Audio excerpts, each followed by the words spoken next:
Hello, everyone. Welcome to Systems Medicine. Nice to see you after the holiday break. And today we're at lecture 4 about feedback loops made of two tissues and how they can cause interesting oscillators that give rise to seasonal effects. And we'll also describe the timescale of mood disorders. So a very interesting lecture. So let's begin, as always, by taking a nice deep sigh of relief. I like the sound of that. I want to give you kind of an overview where we are in the course and where we're going. Nice deep sigh of relief. Welcome. We devoted the first 3 lectures, and this lecture is the 4th, to what we can call part 1 of the course. And the principle we discussed is it's basically how to get acquainted with kind of first principle thinking about human physiology and disease. So we said all cells come from cells, therefore cells generate themselves, therefore they tend to grow exponentially. Therefore, in order to keep from exploding or shrinking, we need feedback to balance proliferation and removal. And for the organ to work correctly, this feedback needs an input from what the organ is doing, like whatever it's trying to control. And that feedback is great and keeps size control and also homeostasis, the set point, but is fragile to mutants that misread the signal and can expand. And then we talked about 2 ways to remove the mutants: biphasic effects where the mutants kill themselves when the signal is too high, or the immune system, like a police force, like a 007, selectively killing cells that secrete more than their neighbors. Those 2 ways, unfortunately, have a dark side and open the door for instability kind of disease like type 2 diabetes or autoimmune disease like type 1 diabetes. And this way of thinking helps us shed light on mysterious parts of medicine, like the origin of autoimmune diseases. And so we can call part 1 tissue, size, control, and mutant resistance, all right? And today, resistance. And today we'll continue with this part and finish it. And where are we going next, you might ask, right? Where is this ship sailing? So I'm thinking part 2 to devote to the question of the human life cycle. We start as kids, we become master students at the Weizmann Institute, then we become teachers, and then we age more and more, we become grandparents, we age some more. So we're going to want to talk about aging. What is this phenomenon of aging? Where it comes from? How can we understand it? Why do so many diseases go with age? Are there fundamental principles for diseases of aging? What's the story with aging? Can we do anything about it? That's the next part. And if we want to look beyond the horizon, like after we climb that mountain and look at the vista that will open, where will we go after? And this is part 2. We'll go to part 3.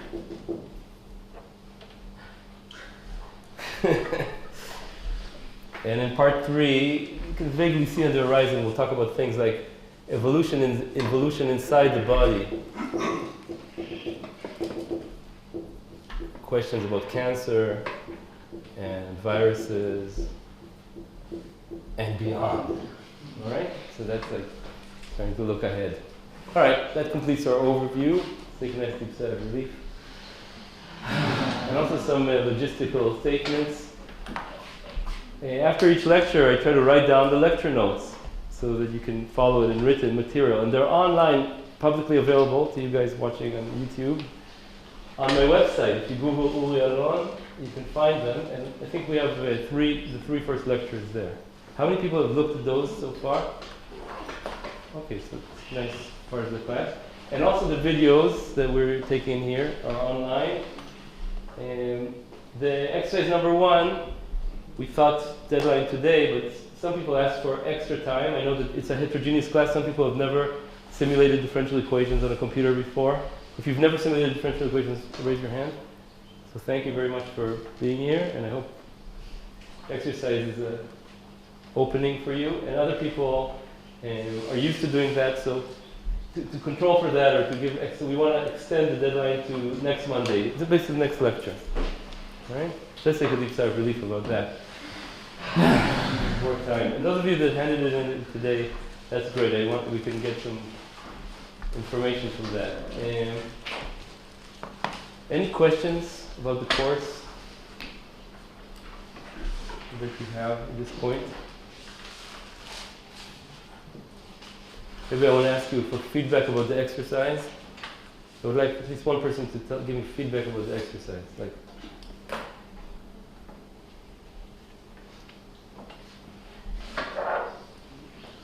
I'm going to pause until we get feedback.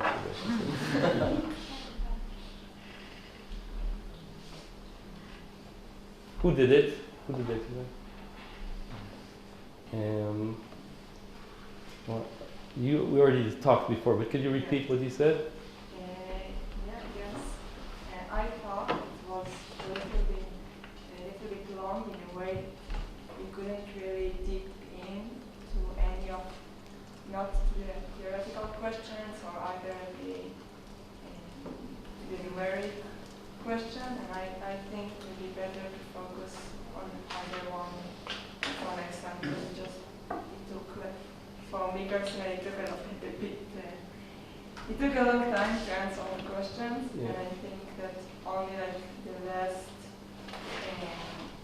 questions inside these questions, more like really thinking, making me think, and the first couple of questions was just what I repeat what we do in class. So you say it's more useful for you, new questions that make you think and go deeper into simulation or theory than repeating what we did in class? Yes. Okay. How many people identify with this? Good. And let's hear one more opinion about the exercises. Maybe I asked you. Yeah.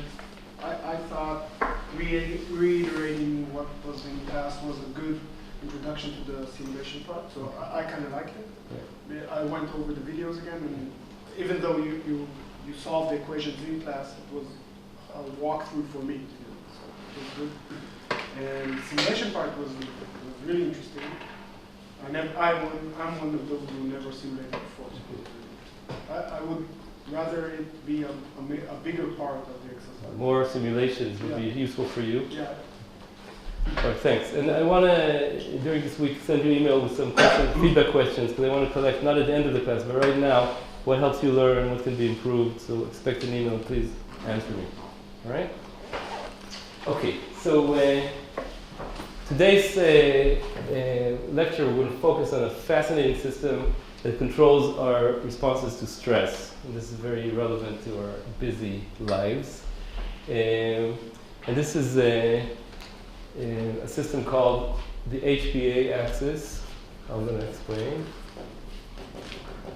Controls our response to stress. And the star of this pathway is a hormone called cortisol. So when we wake up in the morning, we get a burst of energy so we can function, right? Some of us takes longer than others, and that's thanks to a morning surge of this hormone cortisol. It goes in our blood, it makes the liver secrete more glucose, increases our blood pressure, focuses our mind. In fact, there's a lot of effects on the mind and the body. In the same hormone, the same kind of surge, bigger, we see if we suddenly walk in the field and we see a big brown bear charging us, let's say. That's dangerous, stressful. So we get this big surge of cortisol, prepares us for fight or flight. Or freeze. Fight, flight, the 3 Fs. Yeah. Fight, flight, freeze.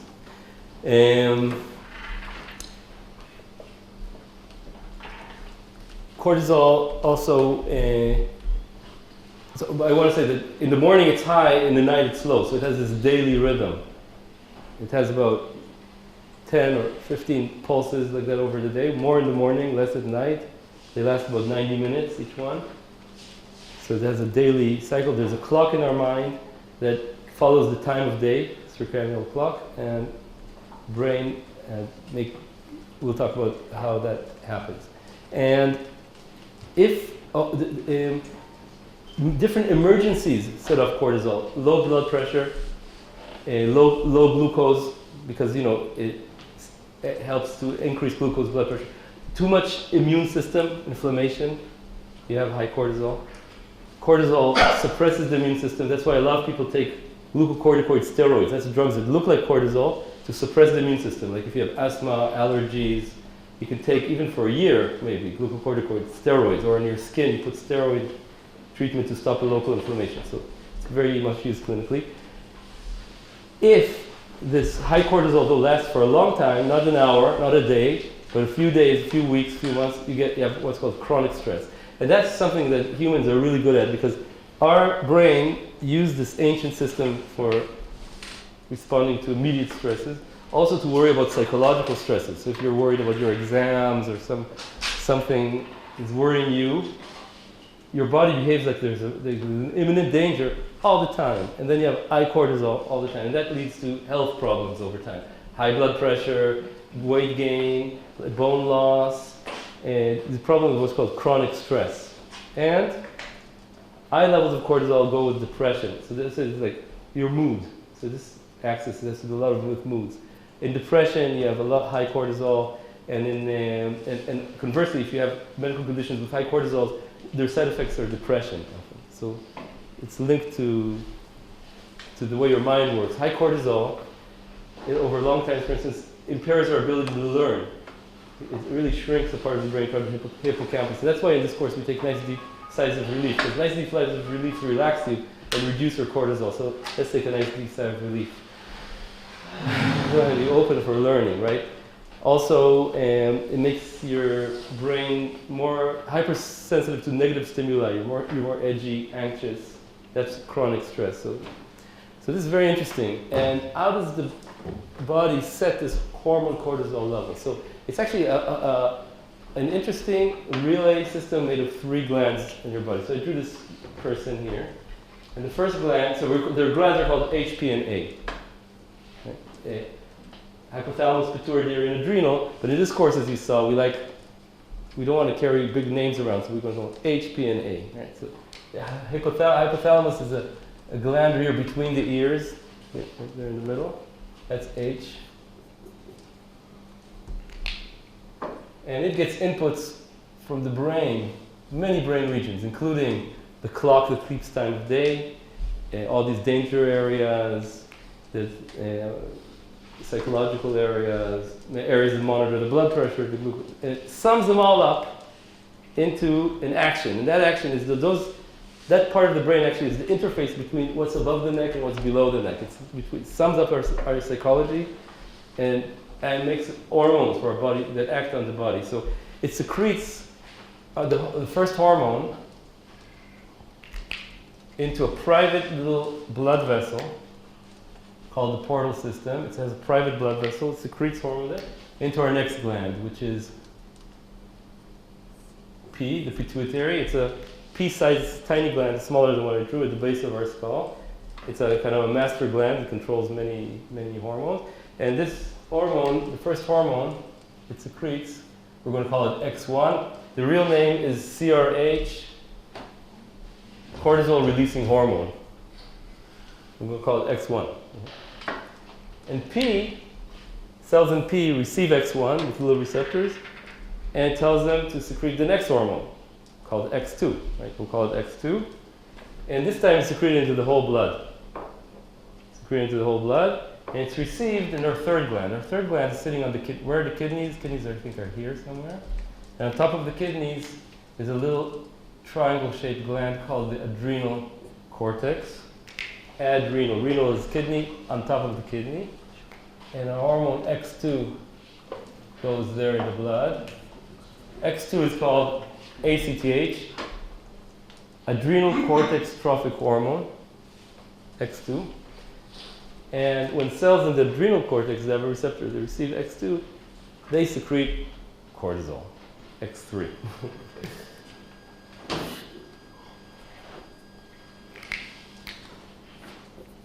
So it's a relay of 3 glands. The cortisol goes in the blood. It's actually a molecule. It's made out of cholesterol. It's a fatty molecule, and because it can freely go into cells. Our cells have a membrane that's also like fatty, so it can go freely into the cells. It has a receptor inside the cell, and it affects all the cells in our body and our brain. Even goes into our hair. It just sits there passively. It's one of those global hormones. And one thing that nice that it does, that's kind of system-y, is that it shuts off the production of the top 2 hormones. So it goes into those cells and so tells them stop producing X1 and X2. So that's a nice negative feedback loop, right? That's a circuit you can find in the textbooks. And it's very well studied. So the HPA axis, and I just want to say the timescales, when you get this danger signal, within minutes X1, within minutes X2, within minutes X3, so for a few minutes you have X3, and it lasts in the blood about 90 minutes, like I said. Cortisol, it's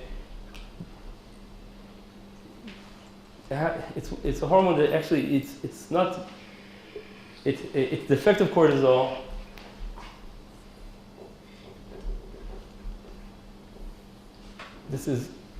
let's call it good, bad effect on our body. It's good to be in an optimal state. If you have too low cortisol, you can't stand up. You're very weak. And very low cortisol, you have low blood pressure, you die. It's essential. Too high cortisol, I already said, chronic stress, especially for long times. You need it in the middle. That's also, when you say stress, also stimulating things that are fun to do. Exercise also can increase cortisol if it's low. So it's like, when you say stress, it's like stimulation. And a lion chasing you is overstimulation. So that's, all right, so we said hypothalamus, pituitary, adrenal, CRH, ACTH, cortisol, U-shape. And we can call acute and chronic, these 2 words mean, acute stress means a real threat right now, and chronic stress is weeks. So cortisol it's different what happens on the hour time scale and on the week time scale. And we're going to be concerned with this week time scale and longer. Any questions? Yeah. You say that to go through the stages, it will take a matter of minutes. Yeah.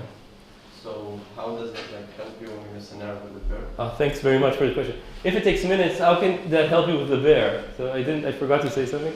HPA controls the response to stress in minutes to months plus. But there's another system that responds in seconds. That's it can't be hormones, it's a nervous system. So the brain sends out electrical signals that do many things, but one of them is in the adrenal. Inside the adrenal is a part that secretes adrenaline, and that's nerve control. So the nerves control that, and adrenaline immediately gives you a lot of, heartbeat, for example. So adrenaline is a fast one, a fast hormone, and also this part of the nervous system does a lot of things to your body to prepare you to fight, flight, or freeze.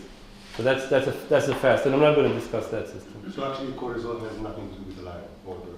It does, because if you see the lion, you start running. But if this is going to last for the next hour and a half, this threat, it's better to be prepared mentally and physically for 90 minutes length of a job interview or something.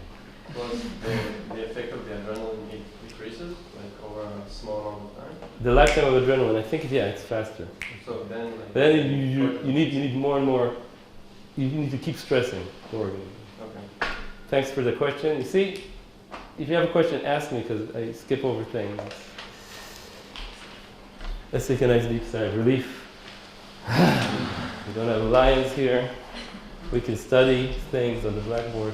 All right, so let's start writing down equations, and I'm going to go to the months time scale and add. So we're doing the same kind of mathematical journey as we did for the glucose system, but there's only one gland, beta cells. Here you see there's 3 glands, and two of them happen to change their size, and we have a two-gland system. So that's the new thing in this lecture. What happens when we have two organs controlling each other's size? Open up a new world of phenomena. All right, so by now we've seen the kind of equations before. So the rate of production of the hormone X1, so it's going to be produced by the hypothalamus. So I'm going to put here this Q parameter, secretion per cell. Hypothalamus, how many hypothalamus cells we have? And now I'm going to call all these inputs. So what inputs the system? So I said low blood pressure, low glucose, stress, psychological stress, inflammation. All these I'm going to add the circadian clock, time of day. All these together I'm going to call the input U. So we have, this is the input from the brain processing. By the way, it's a mystery how all these inputs are integrated into one number. Is it the sum? Is it the product? This is very important to know. I don't know. And X1 is degraded, as all hormones are, with a lifetime of minutes. And then there's this business of X3 shutting down the production of X1. So how do we mathematically model that? We're going to do something very simple. The more X3 there is, the less production there is. And you can ask where this comes from. So this actually is a kind of solution of the problem for a receptor and cortisol binding each other with some chemical constant. And then what you get is that the amount of bound receptor like that goes like X3 divided by K plus X3. That's just a chemical equation. I'm going to write all this in the lecture notes. I don't want to spend time doing this basic chemistry. And then the unbound goes like the K over K plus K3, X3. And if X3 is much bigger than its chemical binding constant, this goes like 1 over X3. And indeed it is. So binding constant for cortisol is on the order of 10 nanomolar. The amount of cortisol in the blood is on the order of 100 nanomolar. So what we can say here is the more X3, the less X1 produced. Did I explain myself? First approximation. That's the kind of equation we wrote for also for glucose and all this stuff. Yeah. Good. Why is X3 in the production term and not an additional degradation term? So the question is, why not X3 act to degrade X1? It's definitely possible in principle. The way it happens to work in the body is hitting the hypothalamus cells and shutting down every step of the way and producing X1, secreting it in vesicles. And it's mathematically not possible to explore. Is there a mathematical difference between putting X3 here and X3 here? So on the fast time scale of minutes, there will be, but on the slow time scale of months, there won't, because everything here will be in equilibrium, will be equal to 0, and we'll get an expression that doesn't matter where X3 is. But that's a very good why question. Why put it here and not there? The kind of question we like to ask about systems medicine. Why is it designed like this and not like that? Yeah. So the physical feedback loop of the body, like deep breathing, on what it's... Deep breathing acts on this nervous part.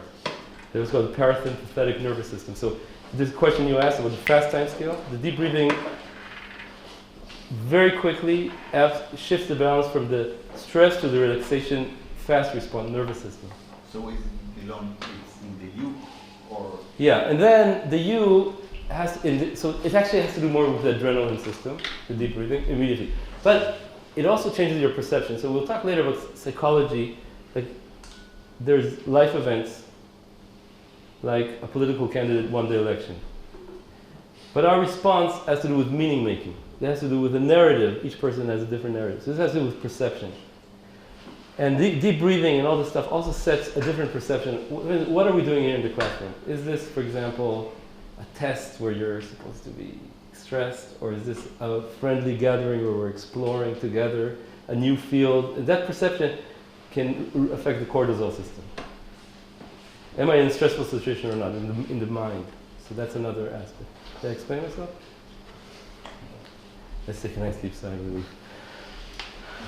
Or maybe I'm the kind of person who's just stressed to take a nice sigh of relief. And then, of course, I want to ask, you have your autonomy. You don't have to, right? You don't have to take a nice sigh of relief.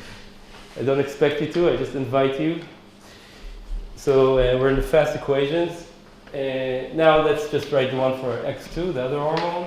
So it's going to be Q2. It's secreted by the P, it's the number of P cells, under the guidance of X1. So X1 makes P secrete. It's just like glucose made beta cells secrete insulin. And X3 shuts it down. So I'm going to put another term here.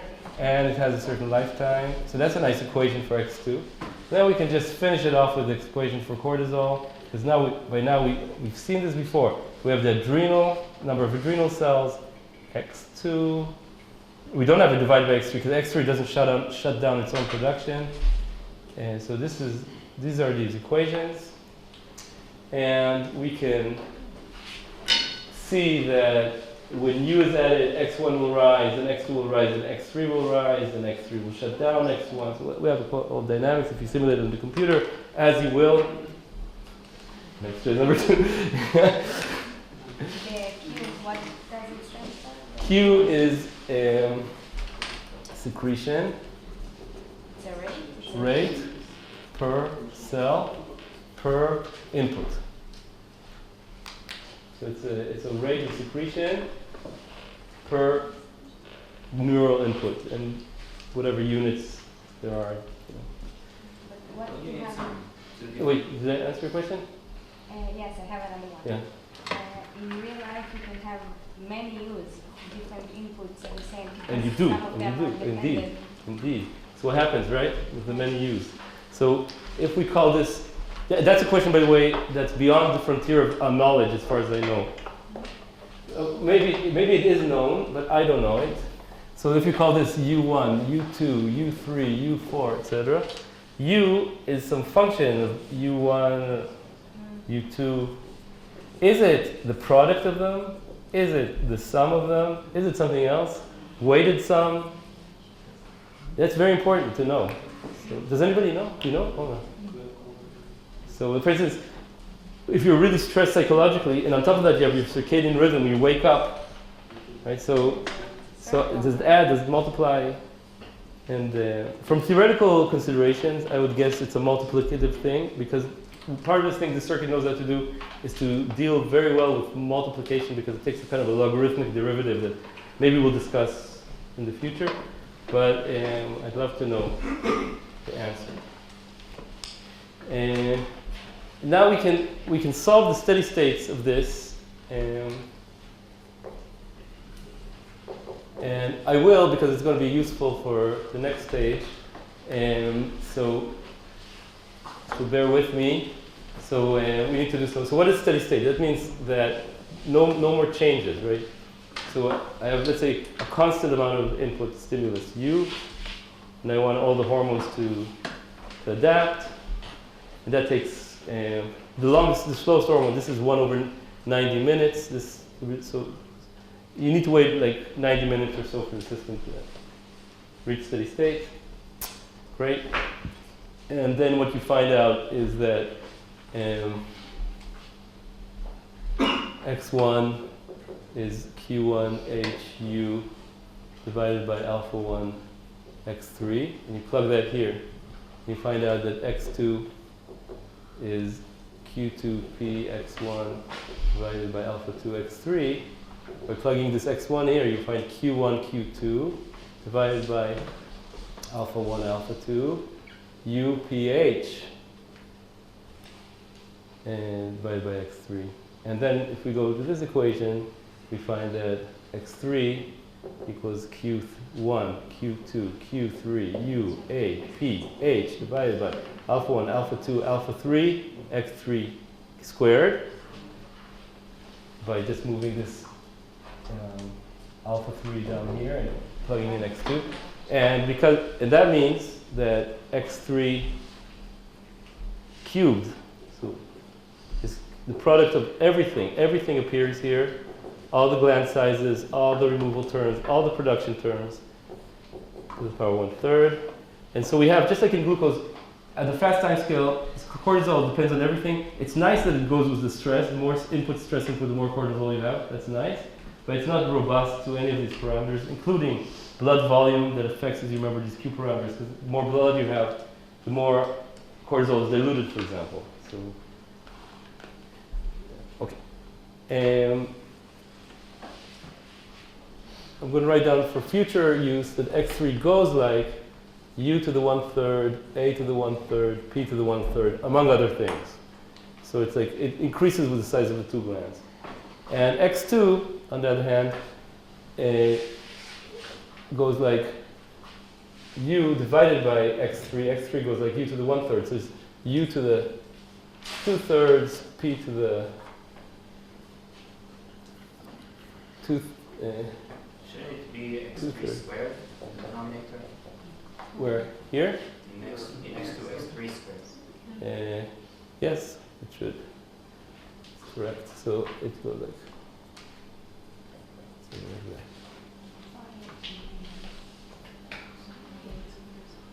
So what I wrote down here is that the two glands together, the bigger they are, the more cortisol there is, because this gland secretes it and this gland makes the hormone that secretes it. But X2, this gland secretes it and this gland makes the hormone that inhibits it. So they have a different power laws, and that'll be useful for us in the future. So U is also just the third. Here a third? No. U is a third? Yeah, you're right. And what about the age? If you guys aren't following this calculation, it's really not important, and it'll be in the handout. Just want you guys to get a feel for why bother to write these equations and what's as we do in this course. But our conclusion is just like with glucose and insulin, that on the fast time scale, all the parameters affect X3. It rises, and we get the standard response we find in the textbooks. Now we add the information that these glands, A and P, are made of cells, and these glands constantly turn over. So H is in the brain, and neurons don't divide so much, except for some parts of the brain. That gland, that part of the brain stays, the number of cells, it's just that the neurons are like permanent. But these glands in the body have turnover. And in fact, they turn over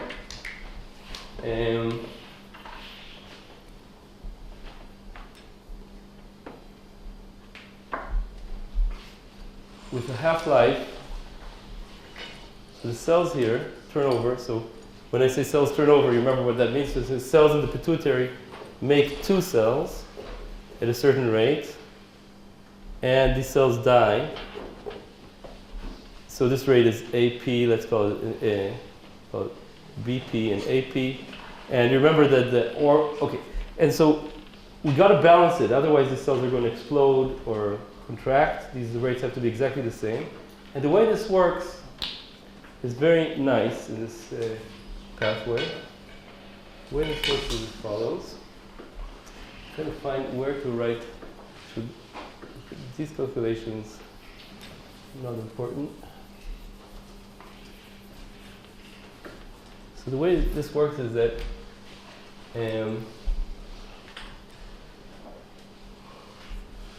alpha secretes X1, and X1 makes the pituitary secrete X2. But it also makes the pituitary cells divide. So the same hormone that causes them to secrete also causes them to divide. That's like glucose. Remember, it makes beta cells divide and secrete insulin. Same circuit.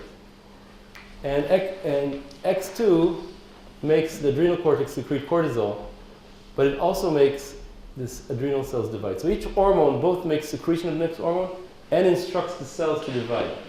It's like two glucose insulin circuits on top of each other. And then X3, as we said, shuts down the production of the top two. That's in the fast food. So we need to write down equations for the cells. And we know how to do that because we already did that for beta cells. So it's going to be division times number of cells and removal times the number of cells. But division is guided by the hormone on top, X1. And the ADT division is guided by the hormone upstream to A, which is X2. Okay? So these are the divisions for the. So what happens here is that the A and P glands can grow and shrink. For instance, when you have chronic stress, what's going to happen? U going to be high for a long time. There'll be more secretion of X2. Therefore, the adrenal gland is going to grow. So when you have stress for a long time and you look inside that person with an MRI, you'll see a big A. And that's indeed what you find. In fact, first finding, the way cortisol was discovered 100 years ago was looking at suicide victims and looking at their autopsy and seeing a big adrenal. And people didn't know about hormones yet, but they saw a big adrenal and they said, oh, what's going on here? Maybe this has to do with stress or something like that. And that was a first signal to start figuring out all the hormones, pathways, etc. And the way that, one of the first findings also was that if you remove P from animals, their A shrank. So that was a signal that something in P makes A grow, and that's at X2. That's why it's called adrenal cortex trophic hormone. Trophic means expand, eat, grow. So that's why that hormone first discovered to make it grow, and then discovered it also makes it secrete cortisol. So that's like historically how these things were figured out. But having these, this cell control makes things very nice because the steady states now become on the slow time scale of months. The steady states now become much nicer. X1 steady state is just AP divided by BP. It just depends on the growth rate of the cells. Nothing about Q, no Qs, no alphas. X2 steady state is AA divided by BA. And X3 steady state turns out to be, if I just plug here, X3, and I know that X1 is this thing, is just Q1HU divided by alpha 1 A P BP. Okay, so this steady state on the slow time scale, much simpler than this steady state. Do you agree? Look how few parameters here, how many parameters here. It doesn't depend on the Qs here, so it doesn't depend on blood volume, it doesn't depend on the secretion rate of the cells, it doesn't depend on almost anything except for the division and removal rate of pituitary cells and something about the, and of course, it depends linearly on input, which is nice, and basically on brain stuff and on this time scale of one gland. So it's more robust. And as we said before, robust to changes in blood volume, just like in the insulin system. It's a very nice circuit. It's same things we talk about glucose insulin provided by this gland size control. If blood volume changes, the glands grow to exactly compensate the change in blood volume so they get cortisol levels match you when you grow, pregnancy, etc. And yeah. When you say that the glands grow and expand, and what's the order of magnitude? Like they grow by 5%, 50%, 100%? Yeah, they can grow by a factor of 2 easily. Yeah. And the most dramatic case is the thyroid gland. It can grow 12 times, and you get this disease called goiter that you can see. Like this. These guys grow. You can see, and often you do see, incidentally, pituitary and adrenal enlarged. A lot of times, people admitted to psychiatric in hospital, you look at it, you see enlarged. And then should we call an endocrinologist? Maybe they have a problem with their adrenal because it has to do with mood disorders and stuff. So this is definitely very common. Sometimes, rarely, it's tumors, but most often it's just growing. Yeah. What's the difference between this X3 steady state and the one you found before? Thanks. This happens, this steady state, within hours. So if I change U, within hours you get to this. But if I keep that U for months, I'm going to get this. So this is like this takes months to achieve. So this is like your basal level, averaging U over months. Because these equations are, where do you see these from? These equations are only true for a month? Yeah, because this time scale here is 1 over 2 months. It's a 2-month time scale for the glands to grow and shrink. So the parameters are slower. So when you simulate it, you quickly get these changes and then slowly get these changes. Did I answer your question? Yeah. Okay. But that's all preparation, slow equation, dynamical compensation. And one thing before we get to oscillations, I want to close the loop with the last lecture. Remember I said that feedback loops like this with size control are fragile to mutants that missense the signal, because those mutants think, oh, a mutant thinks, oh, there's too much X2. There's more X2, let's grow. Well, then that mutant will secrete too much cortisol. So this problem. So remember, the solution we had last lecture is the immune system attacking. So indeed, the immune system does attack the adrenal cortex, and there are cells in our body, T cells, that are aimed at cells that make too much cortisol, according to this antigen 21 hydroxylase makes cortisol. And indeed, there's an autoimmune disease called Addison's disease that prevalence about 1 in 10,000 people. The immune system kills the adrenal cortex. It just kills all the cells, and there's so much spare capacity, it has to kill 90% of the cells, and when you get down, you have only 10% of the cells left, your cortisol goes so low that you get this crisis of low blood pressure, and you go to the hospital, they have to take care of you, or you die. And then you have all your life to take cortisol pills. So that's Addison's disease. What about the pituitary? It also has a feedback loop. What about, is there an autoimmune disease of the pituitary where the body attacks pituitary? So remember, last lecture we said that some tissues that get autoimmune diseases and other tissues don't get autoimmune diseases, but they have diseases of expansion of mutants. So we have rules. If a tissue doesn't get autoimmune disease, it's prone to expansion of mutants. And that's in the pituitary. Pituitary has 100 times more chance per cell to get a tumor that hypersecretes ACTH. And then you get what's called Cushing disease. Too much ACTH, too much cortisol. Too much cortisol, every doctor knows what to look for. You have this fat distribution in your face and your body. This is very typical of high cortisol depression, and it's called Cushing's syndrome. So here we have this example of this rule. Two tissues, one gets autoimmune disease, the other one doesn't, but pays the price for higher chance of tumors that secrete. Did I explain myself? So that's like okay, let's take a nice deep breath. And before we continue, I want to ask you to pair up with the person sitting next to you and just talk about this part and explain and ask any questions. It could be the person sitting behind you, for example. And listen to each other and discuss.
Any question arose?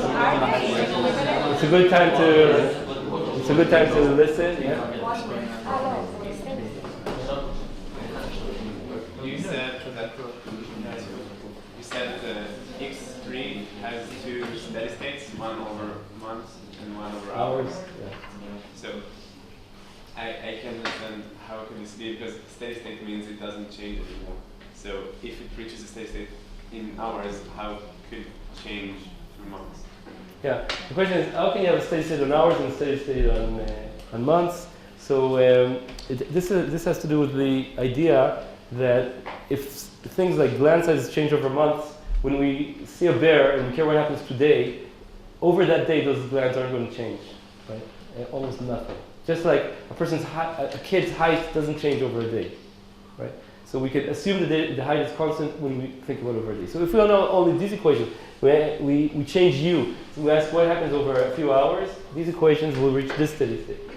But now, if we keep this u over months, the glands will start changing, and we only stop after a month, and then we have this dynamics. We have when we have, let's say, a step change in U, cortisol is going to respond right away within hours, but then going to respond over months. So over hours, it reaches like a steady state, and then over months. If you zoom in here, it looks like this.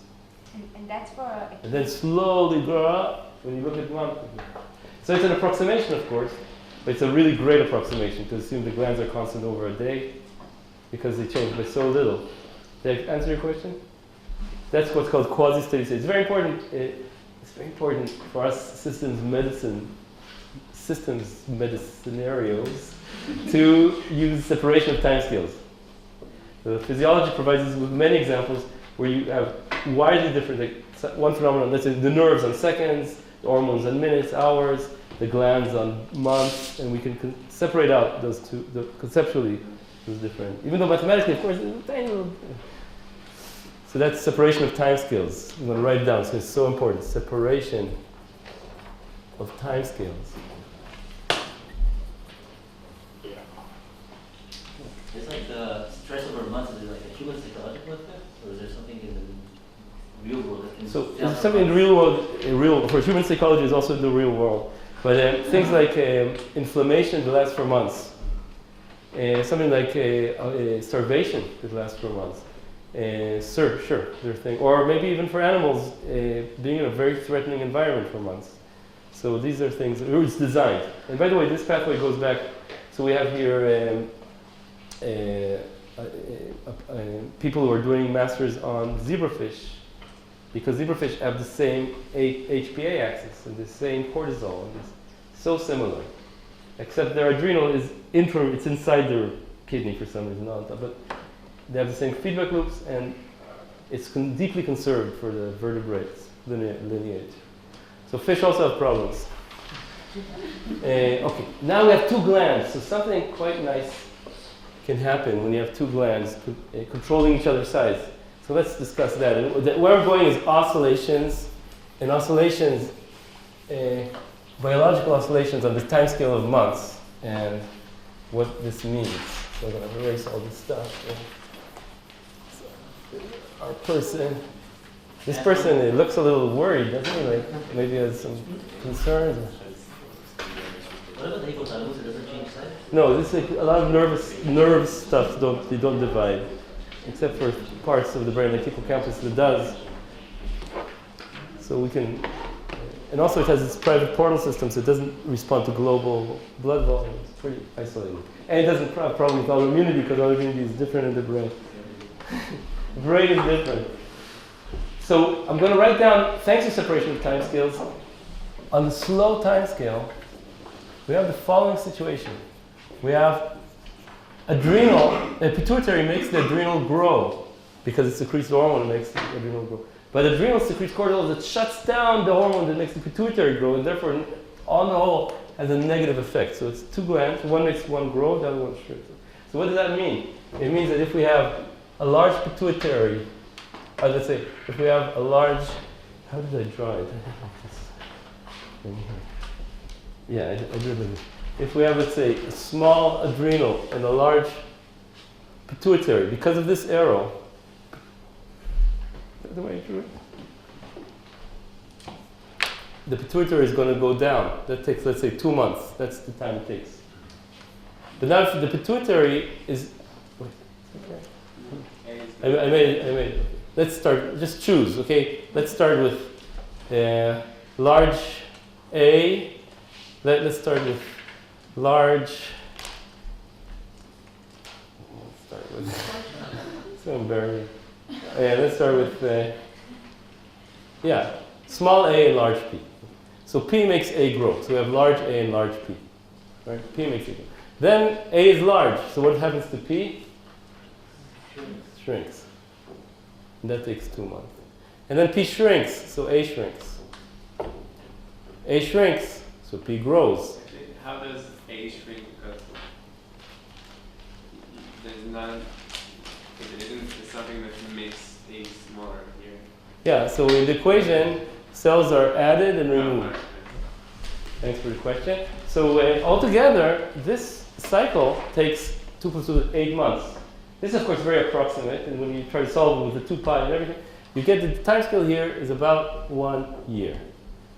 For me, 8 months is about 1 year. Okay, 1 year. So when we saw that, we got goosebumps, because 1 year is a very interesting time scale for vertebrates, for anyone, any animal living on planet Earth, because of the seasons. So it's very useful for animals to know what season it is. And all animals, virtually, change their behavior according to seasons. So you can think of many examples: migration of birds, fur color, mating seasons, hibernation, etc. So every season is like a difference for the animals. And so you can say, okay, the animals get their information about the season from just looking outside. You see the day's length, for example, or temperature. Days are shortest December 21st, longest June 21st. So that could be the answer, how they know. But in fact, that's not enough, because if you have a few cloudy days in the summer, you don't want to think that it's winter. So it turns out that animals have an endogenous clock that keeps track of the seasons. And the way this was shown was by taking different animals, different species, and putting them in constant conditions. That's to say, constant day length. That every day, let's say, 12 hours light, 12 hours dark, constant temperature. And they saw that the animals keep changing their fur and their behavior with the seasons. Except that instead of a 12-month period, they did it with 10-month period in these captivity conditions, which means that their internal clock runs a little bit too fast, you can say. In the wild, they get entrained, or the clock matches the signal from the day length, entrained by the day length. But the intrinsic period is 10 months. And 10 months, and that's also, by the way, with our circadian clock, what's called the clock that keeps track of time. If you take a person, put them without information about time, the clock runs different. I don't remember if it's 25 hours, not 24. So that's why it's called circadian. Circa is approximately, DN is the day, approximately a day. So this clock is called circa-annual clock. Circa-annual clock. And it has its own inertia in the body.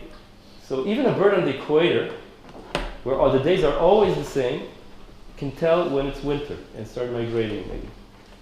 So, by the way, birds in captivity, at the right season, they start being anxious and start pointing in the direction where they would normally migrate. Isn't that amazing? It's like incredible.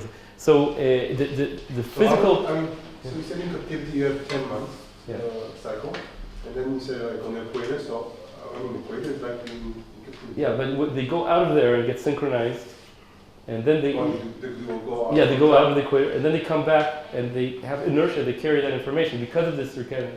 So where it is, so it's not known. It's known that the pituitary is involved, because pituitary can get a hormone called melatonin, you might have heard of, that has to do with day-night signals. Two-gland feedback, year.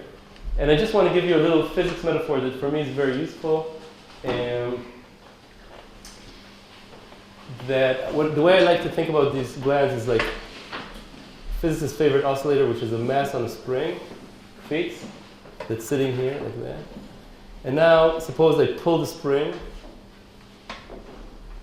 There's a force returning me. And if I let go, it's going to start going back. And it's going to go back, but now it has a velocity here. This velocity makes it go here. And when it stops, the force is contracting. This force pulls it back, and you get an oscillation. And you can write it like this. If this displacement is x, we have Newton's law, F equals ma. Newton's law. F is minus kx. That's Hooke's law. The more I pull, the more the force. Ma is change of velocity with time. So we can write the change of velocity with time is minus k over mx. And what's rate of change of x? That's its velocity. So we can write an oscillator in a biology kind of way like this. We can say v and x. So v makes x grow, and x makes v shrink because of Hooke's law. So this is a negative feedback loop that causes oscillation. Now, if I simulate this model, I'm going to use separation of timescale. I can plug in the steady state over hours of x1 and x2 into these equations, and I get, instead of x1, I get something like a to the power, here Omar has to help me, it's a to the power, something like minus 1/3 and p to the power 1/3, and then you get a to the power 1/3, p to the power 1/3, something like that. And you can, now you have equations only with a and p, and you can solve them. And it's a little bit like these equations, but when you solve them, if a spring, so I take the spring and I let it go, a spring will always oscillate like that. When I take the adrenal gland and make it bigger, it's going to do this. It's a damped oscillator. And that's very typical. I'm damped. So in order to make a physical model of what's going on, what I like to do in my mind is imagine that this spring is sitting in some viscous fluid, like honey, that's making it damp out. So it has an extra force, BV. So this is a drag force that's with this velocity. That damps it out. And that comes closer to the linear equations of A and P. And why do I like this model? Because now I can do things with it in my mind. I'm going to do 3 things with it in the next 20 minutes. First thing we're going to do is understand how the seasonal entrainment works. How is it that people, animals, etc., what happens to us when we live in a world where the inputs to, because I told you that the HPA gets inputs from the circadian clock and from melatonin, it gets inputs from the day length. The day length is going to vary over the year. It's shortest December 21st, which is actually the point of highest input to the HPA axis. And it's longest June 21st, the least input to the HPA axis from this point of view of day length. So what this is like taking this container full of honey and taking this spring and putting it on a platform that's vibrating like this, up, down, up, down, up, down, with a certain period. This period is 1 year. What's going to happen to a spring when I vibrate it like that? It's going to synchronize. It's going to pick up that period. Maybe with some different phase. Even though it's in the honey, it's going to just oscillate like that. Do you agree with me? And that's what happens when you add to these equations, like you'll do in the exercise, a sinusoidal input of u, going up and down, just like the day length over the year. By the way, you might know that in Israel, the day length varies by a little, and in Norway, it varies by a lot. You can go to almost like 0 day in the winter and 0 night. In this. So these effects are going to be dependent on your position on the globe. Right? So in Israel, we still do have some variation. We're not at the equator. And so, and that indeed what happened. And so this gives some, so here's the day length over, so this is December 21st, June 21st, December 21st, just like this. Okay. And when you put this input in, an input like that into the model, you get 3 interesting predictions. Prediction number 1 is that cortisol should peak not on December 21st. The day after. Huh? The day after. A little after. Not 1 day after. 2 months after. Yes. 2 months after. Because of this delay. So if you didn't have glands growing, it would be December 21st. Because that's maybe a few hour delay. You need to tell. That's one interesting prediction. Prediction number 2. X2 peaks in the summer. So this is like winter, fall, right? Winter, fall, summer, winter, spring. Sorry. Not the same spring as that, not spring, Aviv, right? So that's also incredible. There's going to be an antiphase. It's like velocity and position. The 2 hormones are going to be an antiphase. That's impossible if you didn't have glands growing, because in the fast time scale, you need X2 in order to have X3 in minutes. Here, I'm telling you, when you average over months, I mean, every hour it's going to be like that. When you average over a month, there's going to be an antiphase. So these are 2 interesting, very precise predictions. How can you test predictions like that? I mean, they come out of a mathematical model. They don't depend on anything except for the parameters AA and AP. Only these parameters, basically the delays, give you this result. It's not dependent on Q1, Q2, Q3.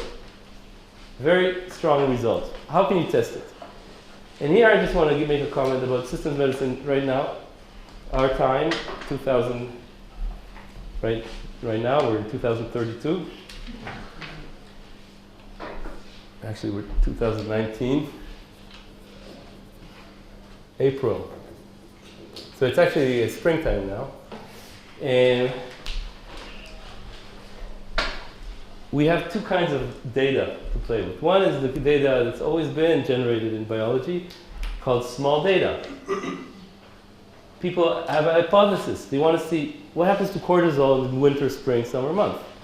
So they collect. And the other kind is called big data. And that's where you take all of Israel's medical records, electronic medical records, since around 2000. It's 46 million person years. And it's a mess. Anyone who ever went to a doctor and got a cortisol blood test is there. But now you can do searches for, you have an hypothesis, you can test it. Or even you don't have a hypothesis, you just look for patterns. But we have a hypothesis, we can test it. Okay, so it's a nice time. And in this course, we make use of both kinds of data. We look at literature over the last 100 years of people doing very detailed and clever experiments to measure. And also, I'm going to tell you about results from big data, how you can use it in this particular way, which is a hypothesis-driven search from big data. Did I explain myself? Yeah. Okay.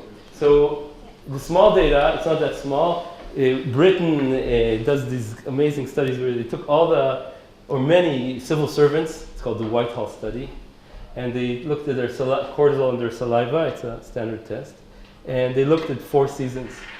By the way, they found something very interesting. The cortisol level increases the lower your civil servant rank is. The lower you are in your social hierarchy, the higher your stress.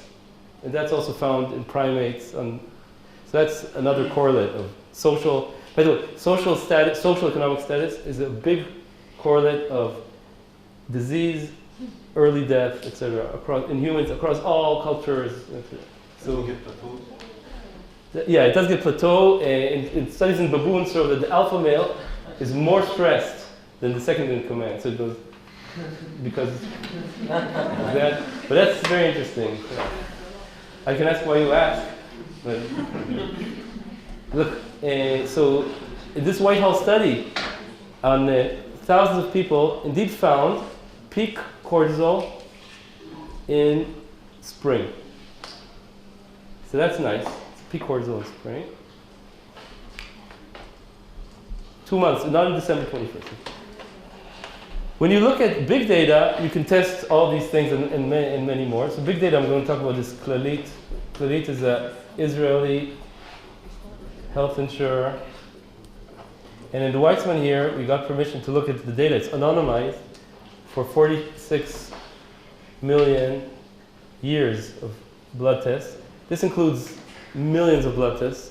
But there's something very important for you to know. This kind of thing is called electronic medical record test. This is, in the world, a big subject of study now. The nice thing about British study is that you take a cohort of population, you sample from the population. Here, you sample from the population that got a blood test. And there's a reason to get a blood test. You don't get a cortisol blood test every day. So that's called ascertainment bias. Ascertainment bias means the person came there for a reason, and if you're asking a question like this, I want to know for all people, does cortisol peak in spring? I might be looking at only people with Cushing's syndrome, Addison's disease. So it was very important to do something, and this I want to recognize. By the way, I want to recognize some people.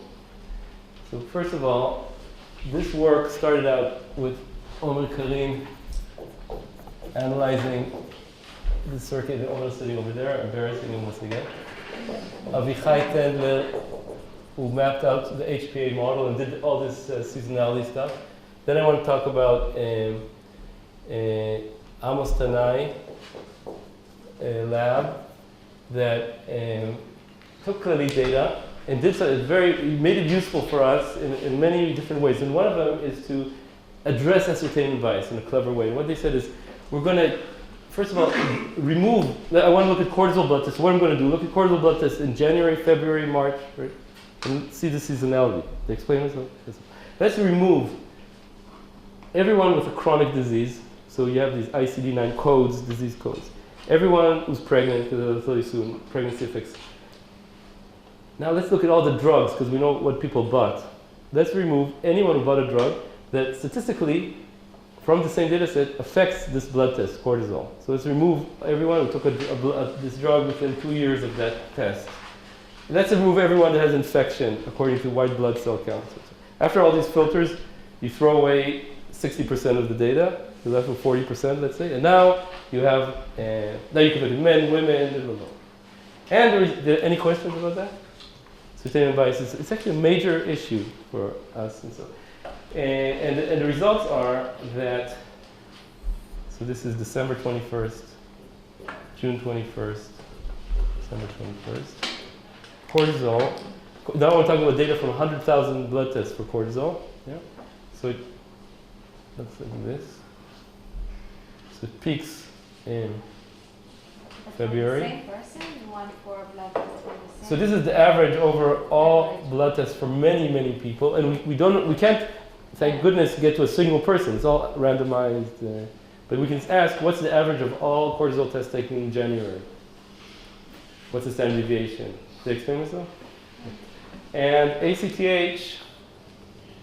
But you stratify for gender and age. Yeah. So men and women have the same pattern, and yeah, gender and age. With age, cortisol on average increases. And so that's really there's a summer-fall peak in the other hormone. And there's no data like that because these tests are very rare, but there's enough of them here to ascertain that. So we have in human beings. Oh, by the way, in Israel, the amplitude isn't that huge. It's like let's say 5% amplitude, because you need a lot of data to see it. In Sweden, there's a trial on a few tens of people, and there's a 40% cortisol change. So as I said, going north. And by the way, you can predict mathematically the amplitude in Israel, London, Stockholm. So it's like astronomy going into these biological equations. It's really cool. So people too have seasonal, it's called, you can say, a seasonal set point for this hormone, which is a major effect on our physiology, especially northern latitudes. And in fact, this can relate to certain mood disorders. And when we start talking about mood disorders, there's a mood disorder that is very prevalent. It's 1% of the population in Florida, 10% in Alaska. It's called seasonal affective disorder, winter blues. These peak symptoms are not in winter, they're in spring. Maximum suicide is April. So if you're thinking about suicide, talk to me before you do it. Okay, now it's April, don't do it. I'll tell you, reasons to live. We'll talk about the human life cycle next. At least make it to part 2, okay? And why this shift is unclear, but this kind of data can, high cortisol correlates with depression. So, and so we also have a seasonal clock. It's interesting to think about. Seasonal affective disorder, and a lot of mood disorders have a seasonal component, what's called. So for a lot of people, bipolar disorder is worse in certain season. So we talked about the spring, circadian phases, electronic circadian bias, klalit, seasonal affective disorder. And I'll just briefly say that there's other HP axes. HP control the 4 major facts of life. Let's say for animals: sex, stress, food, metabolism, and growth. And it's HP, and each one has a different A. And they have similar feedback loops. And for all those, we could find that the things like cortisol, the things that do the work, peak in February, and the things that signal to them, like LS, FSH, all this, peak in summer. So it looks like across physiology, there's a seasonality in human beings that you can understand. We're going to... Listen, what were these 4 things? Sex, food, HP. So there's gonad, which is reproduction. Thyroid, which is metabolism. So sex, food, liver, which is growth hormone, and adrenal, which is stress. So it's a kind of, that's why pituitary is called the master gland, something, control. They all have 2 months delays?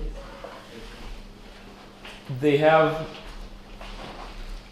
not exactly 2 months, but they're all springy.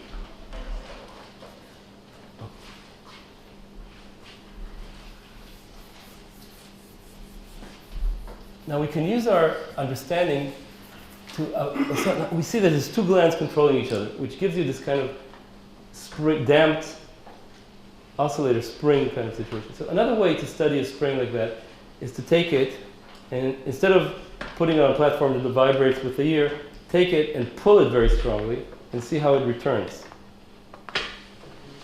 And when I say that, what I have in mind is clinical situations that are medically very important and common, where that's what happens. Something makes those glands grow or shrink, and then you release it, and they go back to normal. And these are clinical phenomena that take months and generally kind of mysterious. And I wanted to tell you about 2 of them. So I'm going to pull the spring. Right? One way to pull the spring is done experimentally on millions of people all the time. Is when you have a asthma or autoimmune disease or inflammation, I told you take drugs called steroids, glucocorticoid steroids, which dampen the immune system. They're basically cortisol analog. And you can take them for a day or 2, and that's fine. But when doctors give it to you for more than a day or 2, for a few weeks or more, sometimes on a year or years, it's very important not to stop taking them all at once. Because if you stop taking them, if you take them for a year and you stop, you're going to have very low cortisol. It's life-threatening. And that's why you have to start taking them very gradually, over months. Did I explain myself? That's called steroid withdrawal.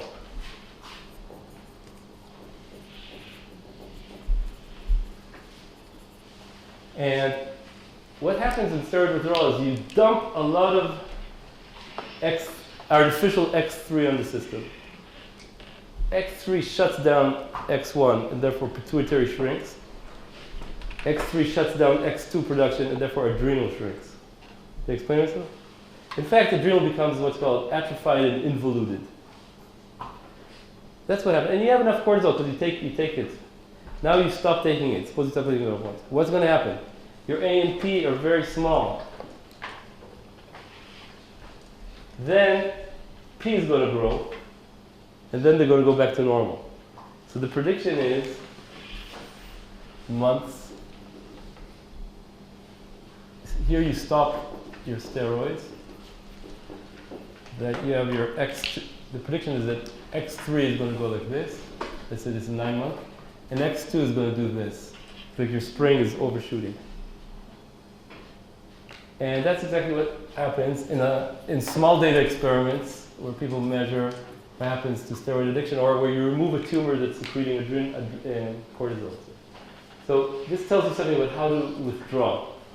And the second big perturbation for the spring, again, happens to millions of people, and it's only to women, I can guarantee you. Pregnancy. So over pregnancy, the body has a lot of hormonal changes. But one of the big ones is that the placenta, which is an organ in pregnancy that, in fact, secretes a lot of hormones. It secretes X1. It's actually acting like H, secreting X1.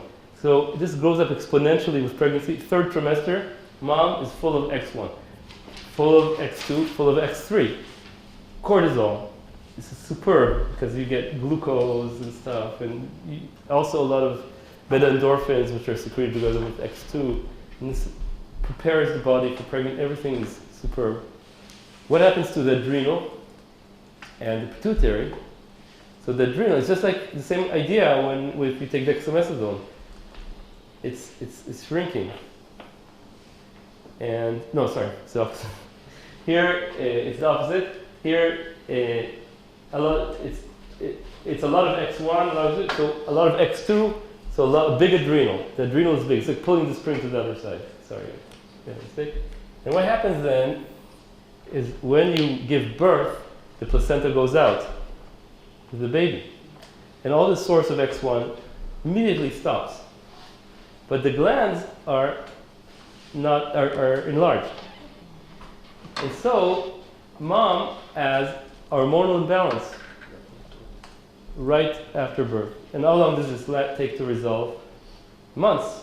And what happens there is that you have X3 going down within months.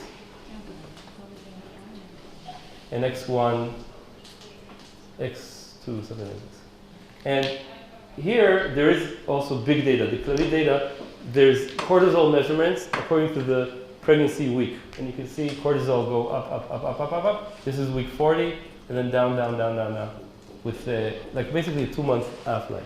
So here again, big data on pregnancy. Very interesting to think what a perturbation this is to the body and how the body adapts. And by the way, again, high cortisol linked with depression, right? So some forms of postpartum depression, are thought to be linked with hormonal imbalance. So now we can see the time scale of it.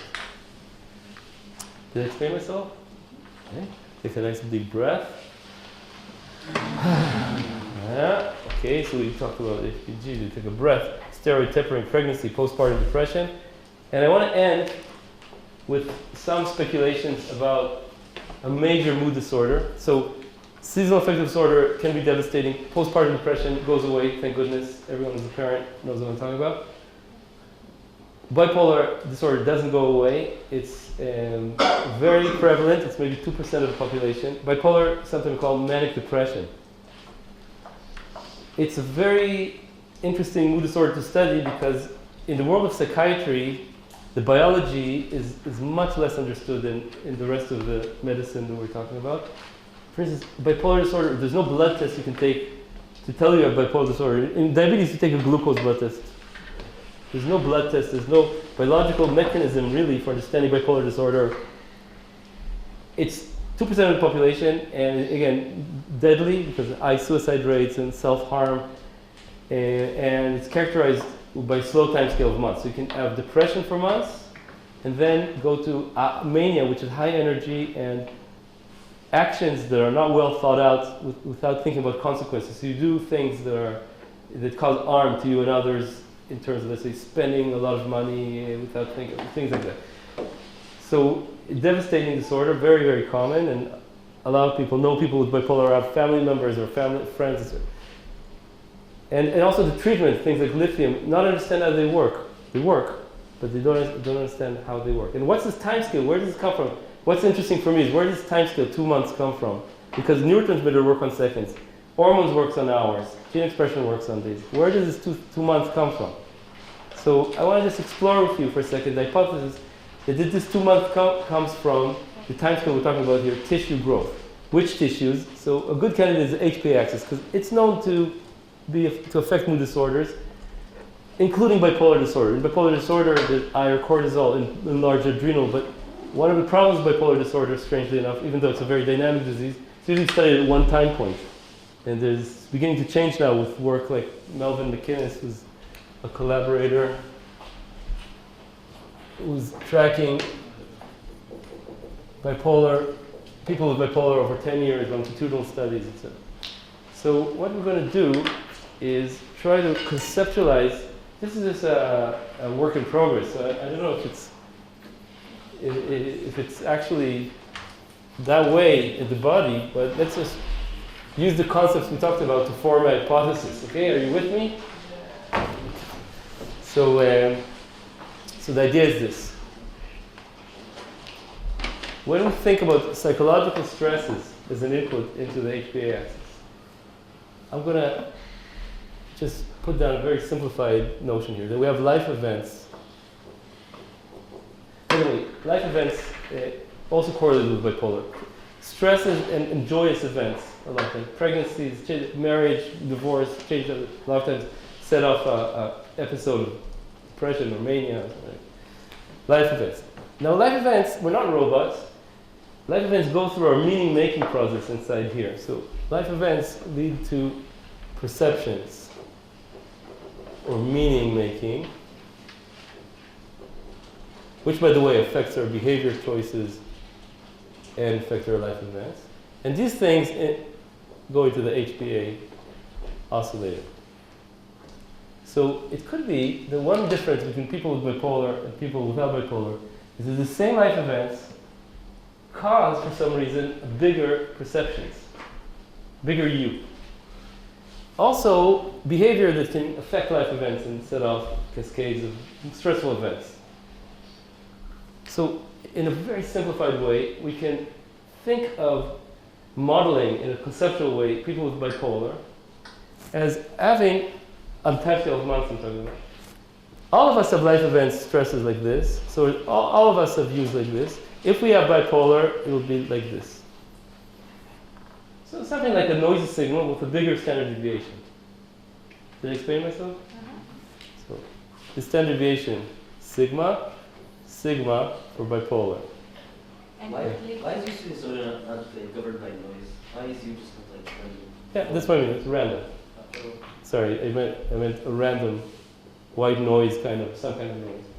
Not an oscillation. Because before you said you was going to be sine wave. Yeah, U is going to be a sine wave for seasons and give a 5% oscillation. Here I'm talking about a noisy signal, which is going to give a 50% oscillation. So forget about seasonality for now, and let's talk about. And why before could you say it's seasonality? Why before the seasonality? Okay, because all this thing is riding on a period of a seasonal input, so that part would be picked up by the spring. And then we average over like 100,000 people, we can see it. But for each individual person, we're going to see that person's individual stress. So everyone in January, some people are stressed, some people aren't. This is a very important question. So in order to see the seasonality, we need to average over thousands of people, if it's 5%, or just a dozen people if we're in Sweden. Because then it's a major. Did I explain myself? Yeah, good questions. Okay, so now I'm going to use the spring analogy. We take our container full of honey with a spring inside, and we put it on a truck.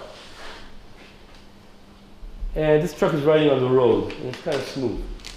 And if you have bipolar, the truck is going on the gravel, like that in the Negev. So the truck has all kinds of frequencies. Then what's the spring going to do? We're not sure. It's true. Well, it's going to stay in one place. It's going to vibrate. What frequency? So it's not going to be a regular frequency like in the seasons, but it's going to pick up what's called resonance frequency. It's going to pick up its natural frequency, which is month, out of all these frequencies and amplify it and start oscillating with a noisy. So we have our truck.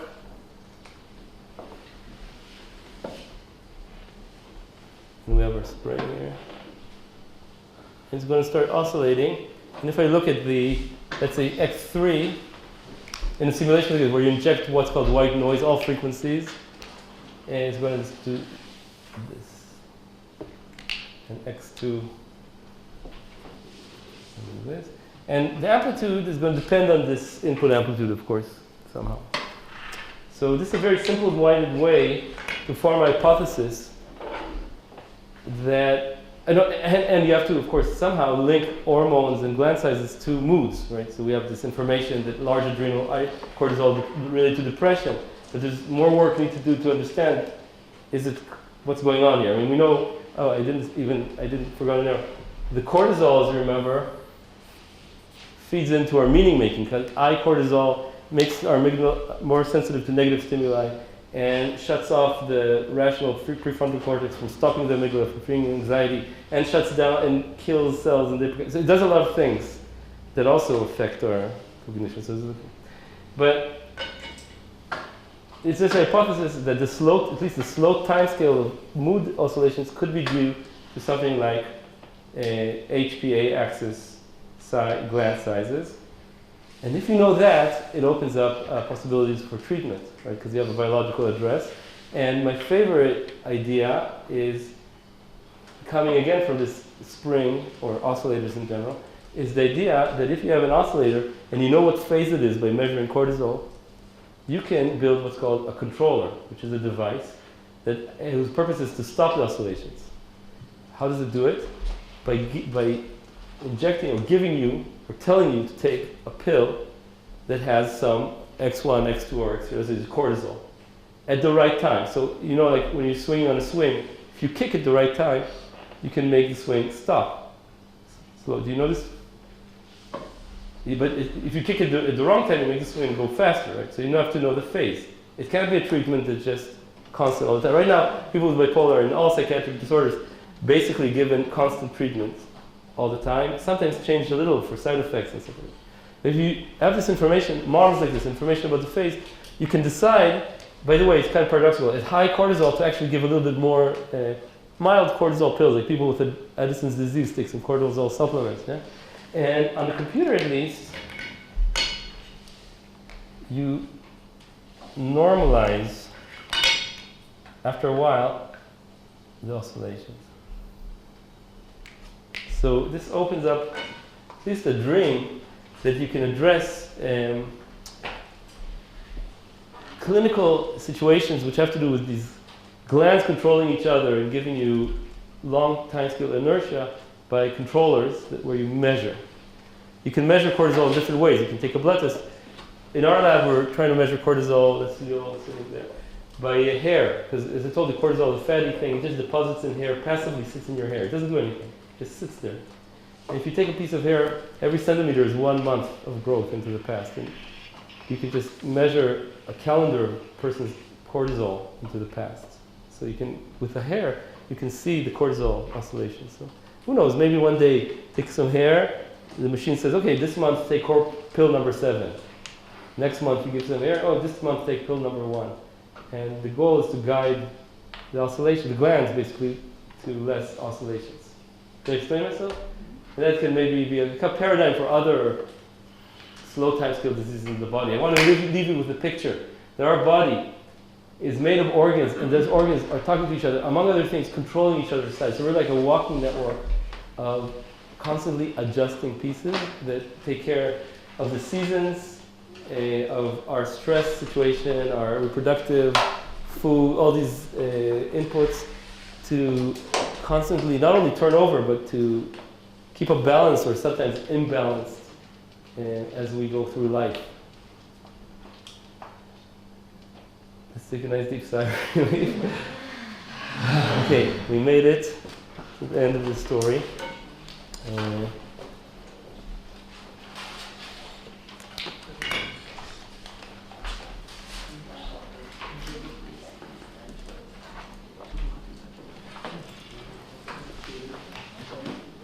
Any burning question?